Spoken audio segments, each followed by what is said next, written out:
شیزہ آج میری کس کس کے ساتھ میٹنگ ہے؟ ارسم نے اپنے سر کو ہاتھ کی 2 انگلیوں سے دباتے ہوئے پوچھا تو شیزہ جو اس کی سیکرٹری تھی اس کی میٹنگز کے بارے میں بتانے لگی۔ ساری میٹنگز کینسل کر دو۔ اور خان کہاں ہے؟ ارسم نے اپنی جگہ سے کھڑے ہوتے ہوئے پوچھا۔ وہ اپنے روم میں ہے، شیزہ نے کہا۔ ٹھیک ہے، ارسم کہتے ہی اٹھ کر اپنے آفس سے باہر چلا گیا۔ دروازہ نہ کرتے ارسم خان کے روم میں داخل ہوا جو عروہ کی کوئی بات سن رہا تھا۔ عروہ کو دیکھتے اس نے حیرانگی سے خان کی طرف دیکھا۔ عروہ ایک نظر ارسم کو دیکھتے وہاں سے چلی گئی تھی۔ آج اس نے پہلی بار ارسم کو آفس میں دیکھا تھا اور اسے معلوم بھی نہیں تھا کہ وہ کون ہے۔ خان، یہ تمہاری نئی سیکرٹری ہے؟ ارسم نے لہجے میں حیرانگی لیے پوچھا۔ ہاں، لیکن تم اتنے حیران کیوں ہو رہے ہو؟ خان نے عام سے لہجے میں پوچھا۔ نہیں، تمہاری سیکرٹری کا حلیہ اس بار کافی مختلف ہے، اس لیے تھوڑا عجیب لگا، لیکن خوبصورت تو ہے۔ ارسم نے خان کے سامنے بیٹھتے ہوئے کہا۔ تم مجھے اس کے آس پاس نظر نہیں آؤ گے۔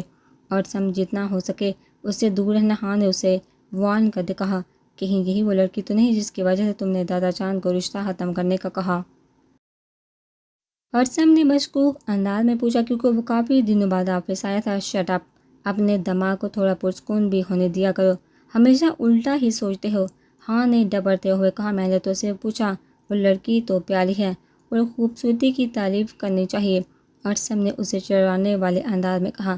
ارسم، اگر تمہیں کوئی کام ہے تو ٹھیک ہے، ورنہ جاؤ یہاں سے، کیونکہ تمہاری بیکار کی باتیں سننے کا میرے پاس وقت نہیں ہے، خان نے لیپ ٹاپ کے اسکرین پر نظر جمائے سنجیدگی سے کہا۔ ضروری بات ہی کرنے آیا تھا، لیکن پھر تمہاری سیکرٹری نظر آ گئی، ارسم نے خان کو دیکھتے کہا جس نے اسے گھوری سے نوازا تھا۔ اچھا ٹھیک ہے، اب کچھ نہیں کہوں گا، مجھے تم سے اپنے نکاح کی بات کرنی ہے، تو کیا تم میری مدد کرو گے یا مجھے خود ہی کچھ کرنا پڑے گا؟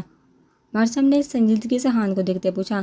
اگر وہ لڑکی حمزہ سے شادی کر بھی لیتی ہے تو تمہیں کیا مسئلہ ہے؟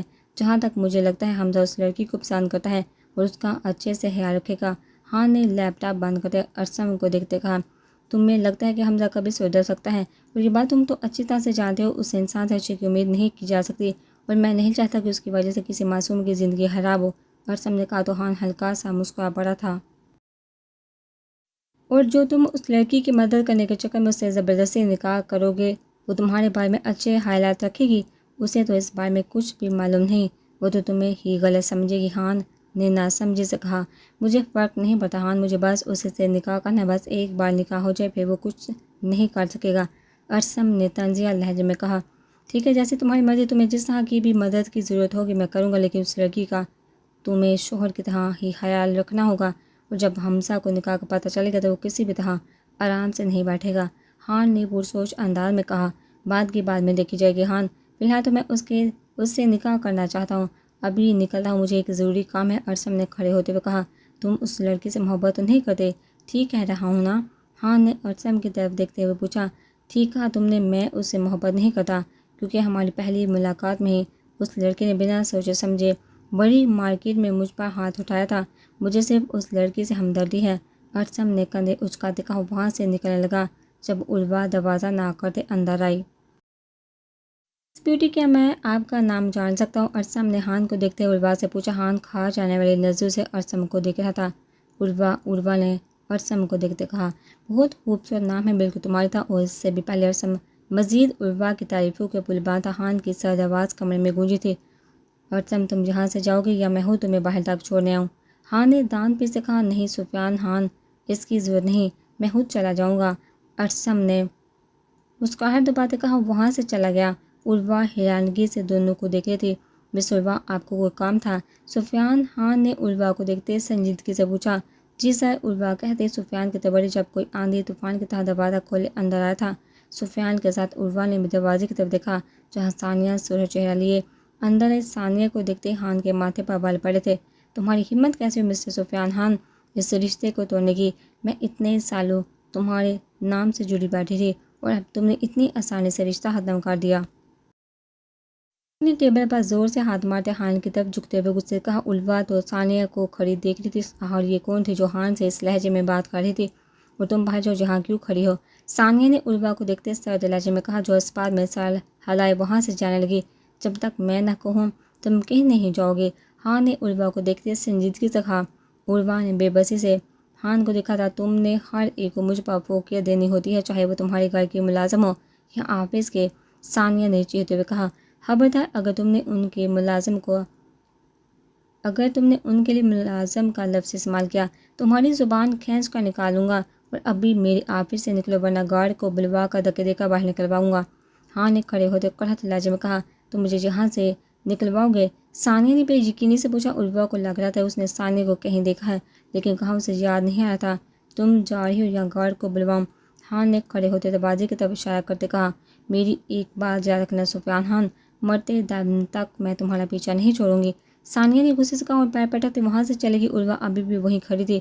یہ کون تھی؟ عروا نے ڈرتے ڈرتے پوچھا۔ میری منگیتر، سفیان نے عام سے لہجے میں کہا۔ خوبصورت، عروا نے منہ میں بڑبڑاتے کہا، لیکن اس کی بڑبڑاہٹ سفیان سن چکا تھا۔ اس سے بچ کر رہنا، آگے جا کر یہ تمہاری دشمن بننے والی ہے۔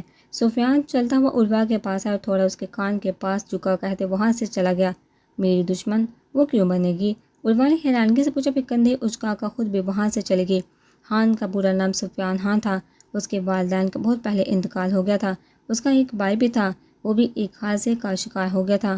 خان پڑھائی کے لیے بہت سا عرصے باہر رہا تھا، لیکن ایسا دادا جان اور باقی سب کو لگتا تھا۔ لیکن کچھ سال باہر گزارنے کے بعد خان واپس پاکستان آیا تھا اور اس بارے میں صرف ارسم کو معلوم تھا۔ یہاں آتے اس نے اپنے بزنس کو مزید کامیابی کی بلندیوں تک پہنچایا اور آج ان کی کمپنی کا شمار ملک کے بڑی کمپنیوں میں ہوتا تھا۔ آج وہ جانا مانا بزنس مین تھا، لیکن کچھ حالات سے سکون سے جینے نہیں دے رہے تھے۔ کچھ خواب آج بھی اس کا پیچھا کرتے تھے اور ان سے دور بھاگتے ہوئے سفیان تھک گیا تھا۔ اب وہ سب چیزوں کا مقابلہ کرنا چاہتا تھا۔ اس سب لوگوں کو ختم کر دینا چاہتا تھا جس نے اس کے اپنوں کو تکلیف دی تھی۔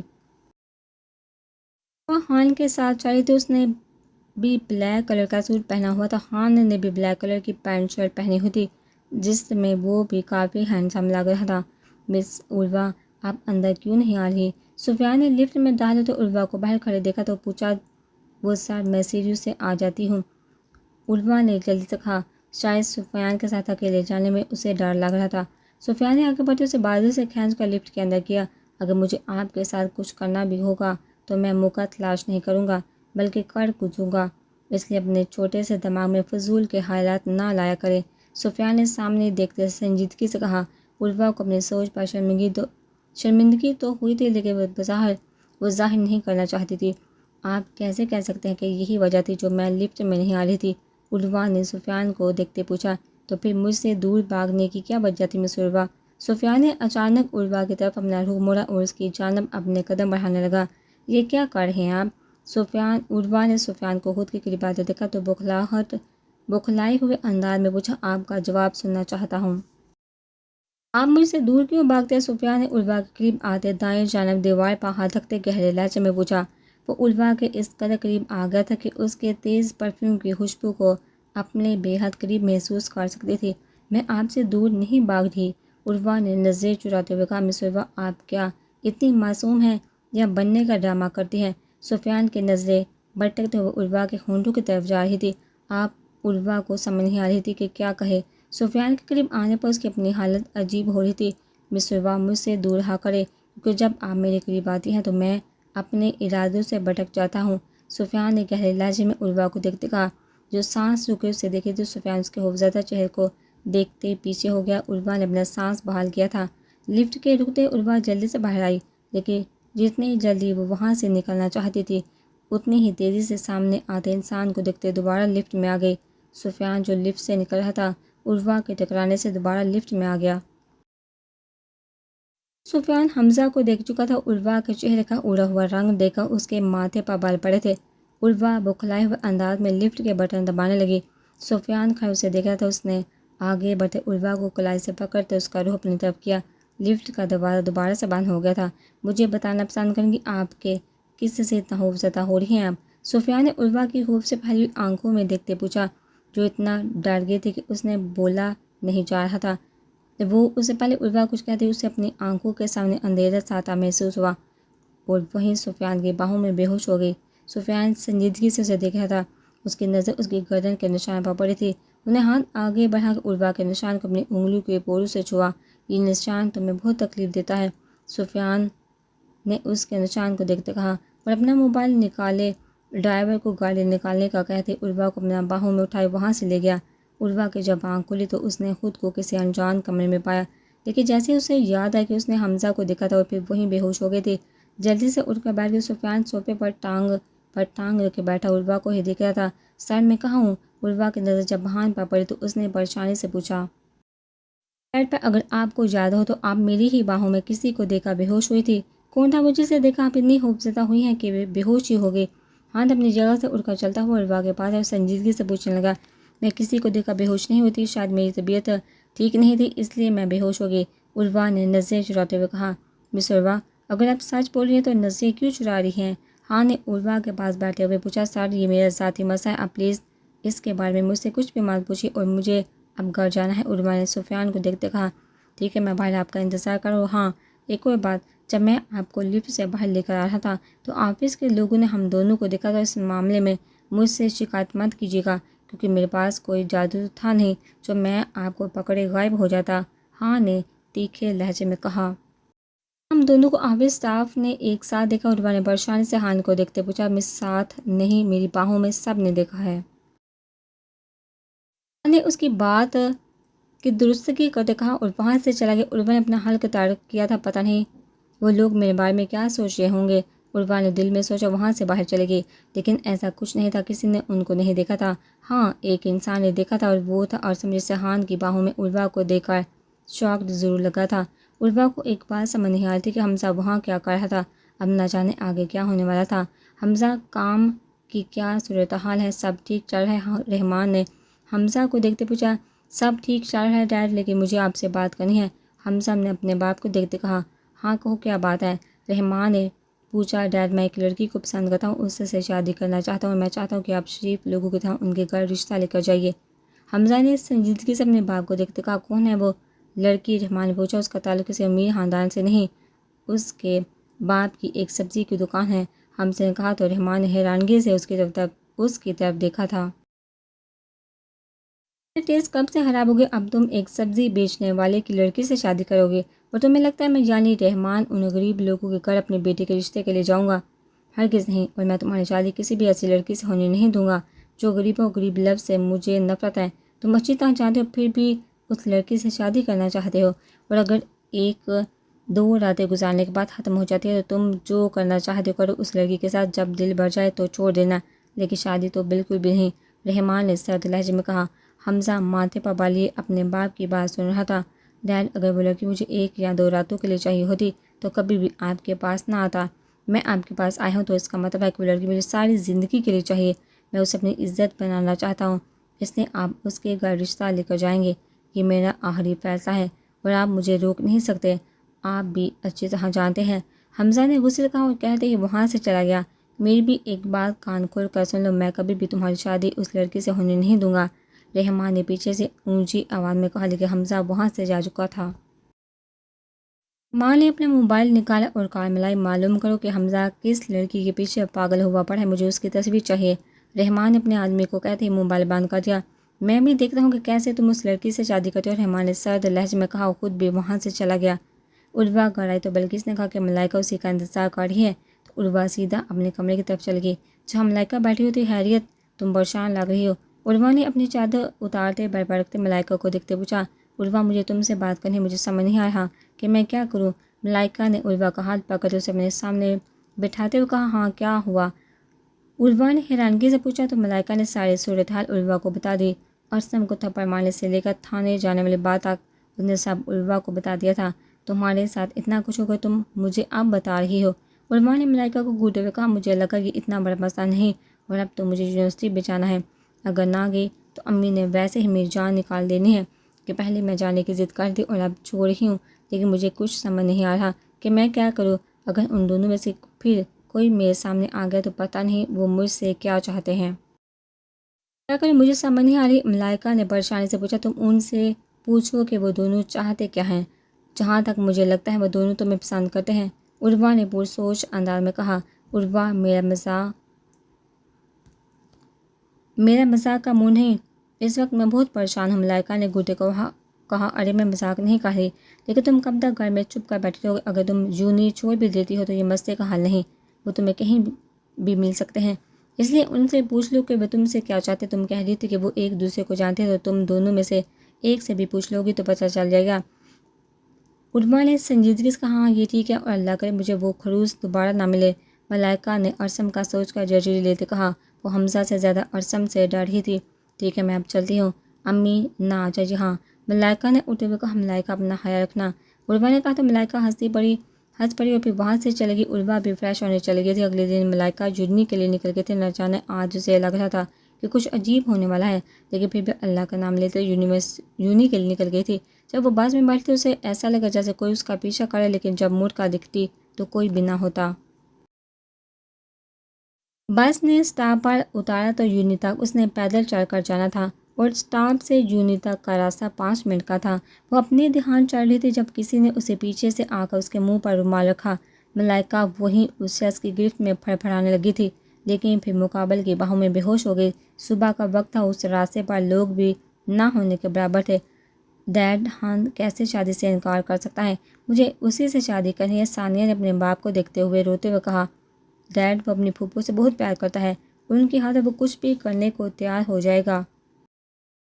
اب آج کسی بھی طرح چچی کی لا علمی میں خان کو پیغام بھجوا دے کہ اگر خان نے مجھ سے شادی نہیں کی تو چاچو کوثر چچی کو بھی طلاق دے دیں گے.